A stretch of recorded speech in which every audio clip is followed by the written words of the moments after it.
GD করতে আমরা থানায় এসেছি। তো বিশ্ববিদ্যালয়ে 5 আগস্টের পর রোমান শোভার ব্যাপারে যতগুলো অভিযোগ আছে, কোনো একটি অভিযোগের এখন সুস্পষ্ট তদন্ত বিশ্ববিদ্যালয় প্রশাসন তারা করতে পারেনি। তো এরই পরিপ্রেক্ষিতে যখন বিশ্ববিদ্যালয় প্রশাসন তাকে ছেড়ে দেয়, তখন আমাদের বিশ্ববিদ্যালয়ের যারা নারী প্রতিনিধিরা ছিল, আমরাও সেখানে উপস্থিত ছিলাম। কিন্তু যখন আমাদের বোনেরা যখন বাধা দেয়, তখন দেখা গেছে যে এই ভিডিওটা সোশ্যাল মিডিয়াতে যাওয়ার পর নিষিদ্ধ সংগঠন ছাত্রলীগের যত পেজ আছে এবং তাদের যারা নেতৃবৃন্দ আছে, তারা দেখা গেছে যে আমাদের বোনদের উপর ক্রমাগত এবং অশ্লীল নানানভাবে তাদেরকে হেয় প্রতিপন্ন করা এবং ভিকটিম করার চেষ্টা করেছে।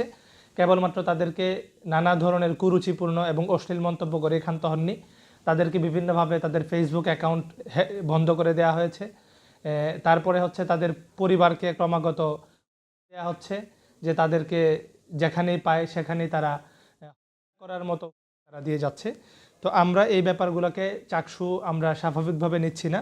আমরা এই ব্যাপারে যথেষ্ট পরিমাণ উদ্বিগ্ন। আমরা অলরেডি প্রশাসনকে আমরা জানিয়েছি তাদের নিরাপত্তা নিশ্চিত করার জন্য, এবং আমরা একটি জিডি করতে আমরা থানায় এসেছি, সাধারণ ডায়েরি করতে। এর পরিপ্রেক্ষিতে আমি চাকসুর সাধারণ সম্পাদক হিসেবে আমি চাকসুর পক্ষ থেকে এই ব্যাপারে আমি সাধারণ ডায়েরি করেছি।